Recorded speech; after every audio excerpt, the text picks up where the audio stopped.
Welcome to another edition of The Manual. He is the Professor Alton Woods. I am Chip Rice, and man, did you see? What did you see?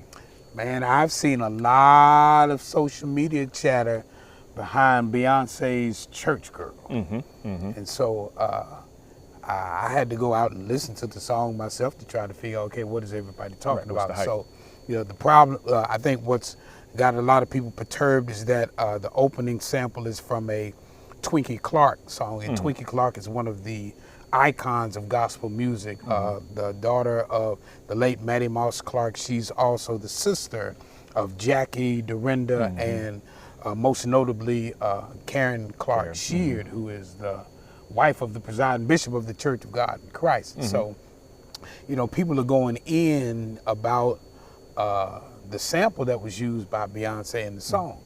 So I'm hearing commentary, and some people are saying that, hey, we didn't say anything about church people using sampling R&B songs. And so it's a complicated conversation that, and I don't know the one that we can actually fulfill in Man Did You See, so we may have to come back on that. But I personally, music takes on a lot of different forms for me, and I understand a lot of things that happen. The problem I had with the song was that she named it Church Girl. Right. So, in fact, part of me just wonders, should we end the Man Did You See and just get in the show and deal with music? I don't know. We might have to go ahead and do that. Because I don't even know if we're going to be able to do this justice. We're going to flip on the spot. Let's flip on the spot. It's another edition of The Manual.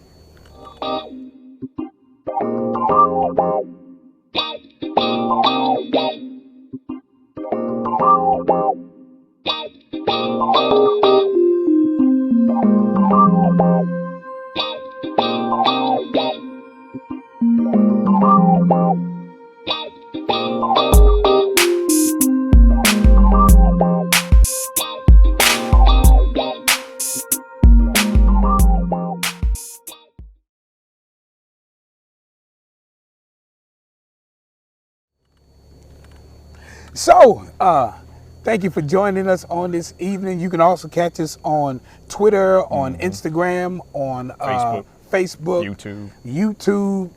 We'd love to get your comments. I really, really want to get some of your perspective on what's happening now. So, we're talking about Beyonce's new song, Church Girl. And I listened to it, actually listened to it on yesterday. Me and my wife are listening to it. And I had a version of it where I could see the lyrics of the song too. And I'm listening to it, I'm looking at it, I'm saying, there was no reason to call this song Church Girl. Unless, because now I do my critical thinking like the professor does, and say, okay, what church are you referring to? Because if you're referring to the Church of Satan, it could be totally appropriate. Yeah, absolutely. But most people know, especially in America, when somebody says Church Girl, they normally prefer talking about the church. Exact religion. Yeah, they're talking about, normally talking about Christianity. Absolutely. So I was just like, what was the purpose in even naming it Church Girl? So in the first segment, we talked about sampling. I believe that's a complete distraction. The sampling is a non-issue. Okay. In either direction, and I'm not saying, I could critically talk about that, but that's not even the real issue. The issue is the spirit of the song. Right. So, to your point, Gladys Knight, You're the Best Thing. James Cleveland takes that song and makes Jesus is the best thing. Correct. It is a song that is sung literally around the world. But he took the song from a Gladys Knight song that was done, turned it and made it a really, really great gospel song. Right. So, people want to make the argument, well, you took a second song. No, it's kind of like a knife. Whose hands is it in? Is it in a serial killer's hands or is it in the hand of a butcher? Right. So I know that there's got to be some more conversation around that, when we're talking about, okay, using somebody's music who is not a Christian or a believer and using that in the church, because you got some people that have taken to the extreme. But in this particular situation. So So I think we have to back up because I don't think people understand the power of music. Music is incredible. So we can go all the way back to the chief musician, Lucifer. Music is powerful. Man. Music, listen, if we're going to keep it real, there's a song that you can play that'll make you want to have sex. There's a song you play that'll make you want to get high. Mm-hmm. There's a song you play that'll make you cry. There's a song that you can play that'll make you want to shoot somebody. Music evokes emotion. It does. And memories and spiritual activities. It does. Music works on a different plane. This is not just the natural. No. We were at an event on this past Friday, and the guy was singing a song. It was a gospel song. There was a lady out there.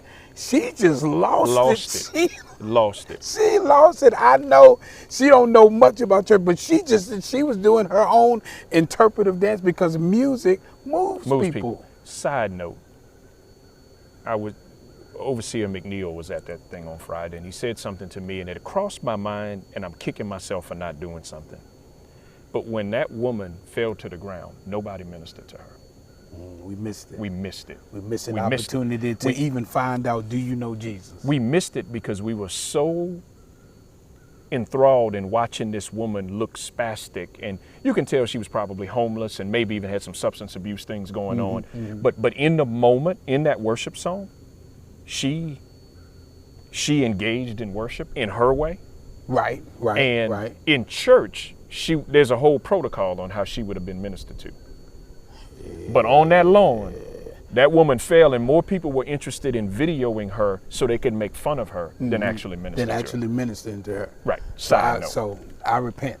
I repent too. Lord, absolutely. I missed it on that one. I missed it. I'm just like, that could have been an opportunity. That could have been an opportunity. That woman's whole life could have turned in that moment. Mm-hmm. And maybe it still did because, God don't need us to do it. But my point is, for all of the pastors and ministers and elders and worship leaders and evangelists and missionaries and everybody else that was out there, none of us did anything with that woman.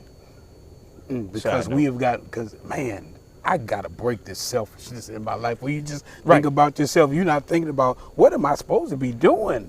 Because now that we're not in church, we turn church off. Because in church, we know what to do with that woman. Absolutely. But because the location is different, now we are spectators being entertained as opposed to ministering. Wow. Side note. But anyway, just had to get that out. But anyway, music.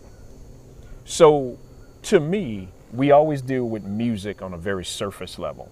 We deal with, whether or not the lyrics are nasty or dirty or clean, or whether the song is the beat is hot or whatever the case may be. But to me, what I'm always trying to figure out is, what's the spirit of the music? Because I'm gonna be honest with you, it's some gospel songs that don't sit right with me.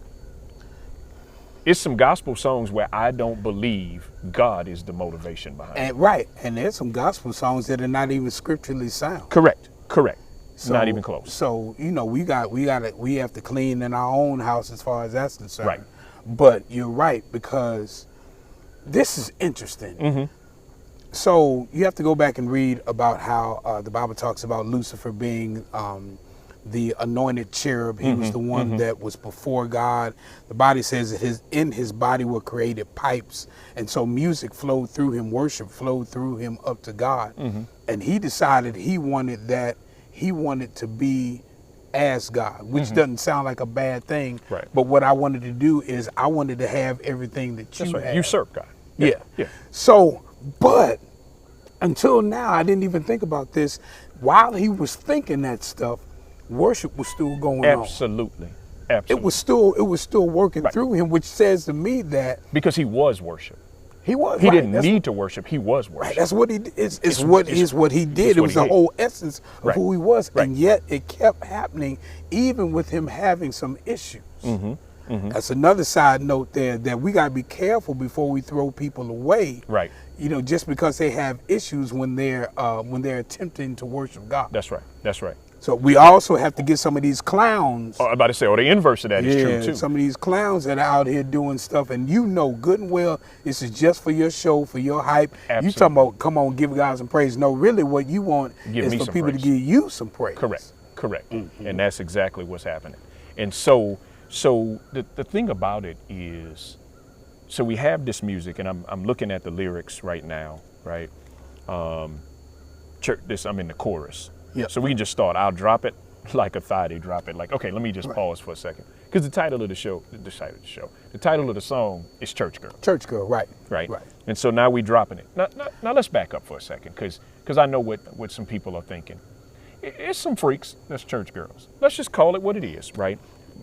I mean, nobody said because you go to church you perfect, or you don't have some of the same struggles as other people. Just like in every other aspect of society, there are some people who are doing some things that they should not be doing. It does not discredit the entire organization. That's right. And so we get the random iterations of thotty and words that rhyme, and then church girls acting loose, bad girls acting snotty. So we got that. You could be my daddy if you want to. We get to the gray sweatpants. So you get the very suggestive nature of the song. Right. And now, mind you, and then we get to verse 2. I'm sorry. And then it's, you got church in the morning, but you're doing God's work. You going in. You ain't trying to hurt nobody. You're just trying to do the best she can. Happy on her own with her friends without a man. So it's almost this schizophrenic thing going on. It is, because that's the only reference to anything church related. Right. But then she starts making statements like, nobody can judge me. I'm the only one that can judge me. I'm free to be me. And that's not true. Yeah, that's totally not true. I mean, you are free to be you. Now, that's 100% true. Right. But no, you're not the only one that can judge you. In fact, you're not the only one that will judge you. You will get judged. Right. Scripture even tells us that the believers are going to judge angels. So we understand in certain contexts that not to condemn somebody without having all the information. Where you just decide based on what you see, this must be what it is. Absolutely. So that judging is invalid. That's right. But now, I mean, you put it out there. You just said what it is. Mm-hmm. And so I'm like, there was no reason for you to call this song Church Girl. Right. And I guess the question for me is, should believers be offended by this song? Let's forget the sample. Let's forget all of the what I call the distractions, right? Because one of the things that, this is a moment for me. Since I've been a believer, I probably listened to some stuff and watched some stuff I shouldn't have listened to and watched also. So I'm not trying to be critical. When I say should believers be offended, I'm gonna lump myself in this conversation. But at some point, when you title something to reference something God related, and then go on to be everything except that in the content, should we not be offended? And I was offended just because I'm like, you could have done this song with no reference to Church Girl anyway. I think her song, what's the song? Crazy in Love. Yep. I think that is probably one of the hottest dance songs I've ever heard in my life. Yep. She just crushed it on that. Yep. So we know that you're talented. We know you have ability. Why did you have to attach this to church? Right. And you came out of the church. Right. You grew up in the church. Absolutely. So now the question becomes, because here's the thing, there are things that we all see in church that make us shake our head.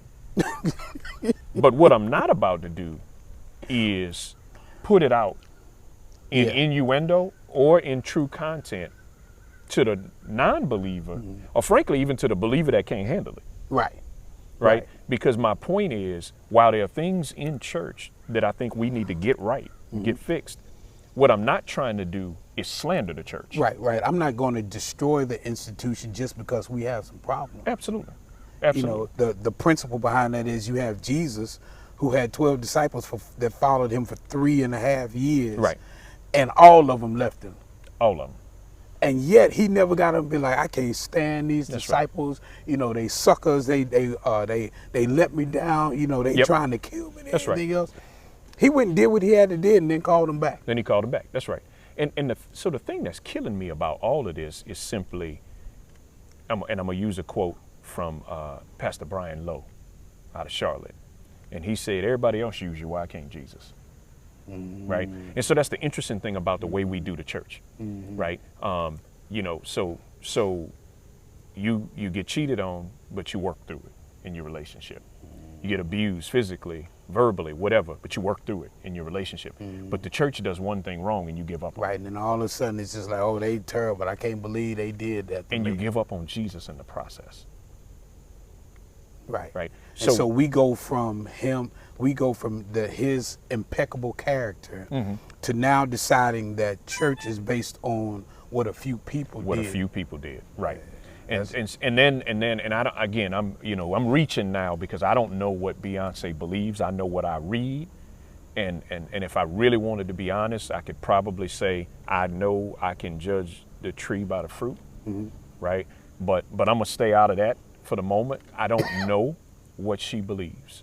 But what I will say is that there's nothing about the song that suggests that it was intended to flatter the church. Absolutely. Right? Absolutely. And so if it wasn't intended to present the church in a good light, there's only one other option. Right. Right. Because it's unnecessary to even use the word. It's unnecessary. Right. So I don't care about the sample. To a large degree, I don't even care about the lyrics, except the fact that there's this random church word stuck in at 2 or 3 different places, one in the chorus, one in verse 2, that I don't even understand the function. Right. It doesn't have one. Other than to suggest that I'm going to church, but then I'm living a completely different and sinful life outside of church, and I want to expose that and make that normal so that people who are struggling with those things now feel vindicated by somebody with authority in their mind and credibility. Right, because of course, if you do it, then it must be okay. Then it must be okay. Because look at the life you have. You know, we do the same thing. We see a couple together, and you know, it's relationship goals. You know, and career goals and all of those things. You never know what's happening on the back end of that situation, but because we see it and we like the way it looks, we go with it. And so now Jay-Z and Beyonce are considered a power couple, and they're considered to have everything that typically people would want out of life. And so for her to say it, or him, or anybody in that situation to put things out like that, you affirm to people that this is an okay thing to do because look at what it produces. Right. It waters down the beauty, the majesty, the righteousness, the holiness of everything that salvation is, everything that God is. That's right. And now we become skewed on what God really is, what church really is, and it just causes more confusion. It does. Instead of bringing us together. It's one of those times where you just really wish you could have a conversation with the person, say, okay, tell me what your thinking was. What was your process when you went through this? What was the motivation behind that? That's right. To begin to really understand, and you know, maybe the door opened one day to be able to have that conversation. You know, but I do want to let other people know that, and just looking at it on the surface, that the mute, you can say whatever you want to in the song, you can do whatever you want in the song. There was no reason to attach it to church. Not at all. And what I will add as we wrap this up is, one thing I will say though is her attachment was overt. So at least I can see it and I can make a decision on it. Okay. The more dangerous situations for us, and maybe we should spend another segment or two talking about music, but the more dangerous situations are the things with hidden meanings and hidden attachments that we don't overtly recognize, but we buy into by reciting the lyrics, purchasing whatever the case may be. And you can always tell, if you can't tell from the lyrics, you can always tell from the video. When you get to the music video, you can start to see imagery and things that are wrapped in there. And a lot of times we sit there and say, man, that video was weird. It didn't make any sense. No, it made a lot of sense if you understand what they're trying to advance. If you understood the spiritual agenda behind it, then you would understand it. You know, you look at that situation and it's just like, okay, it must be all right. That's right. For a church girl to be a thotty, and you can't even equate the two. It doesn't mean it doesn't happen.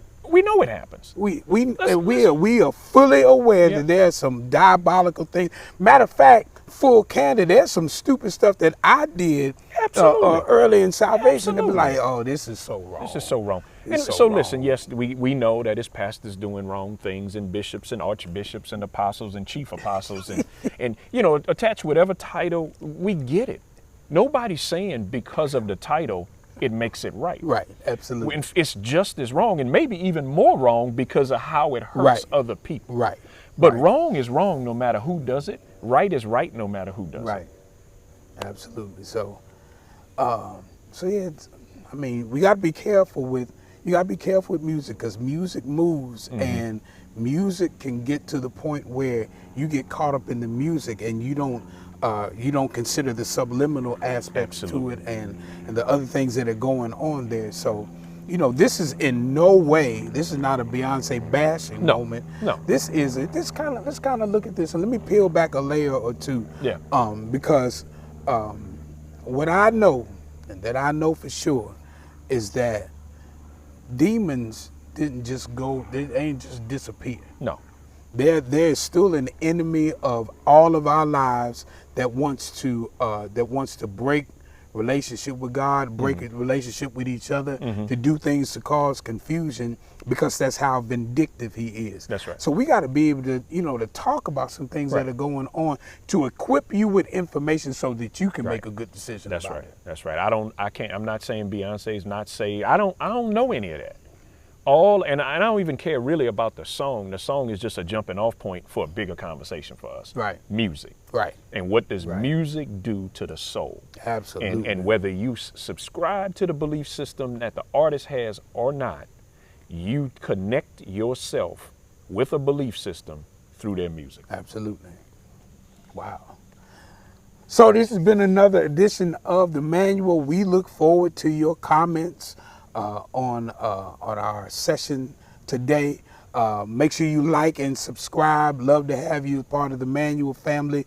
You can check us out on Twitter, Facebook, Instagram, and I always forget YouTube. I always forget them, y'all. Pray my strength in the Lord. But it's been great being with you, and we look forward to being with you on next week. For the Professor Alton Woods, I'm Chip Rice, and this is The Manual.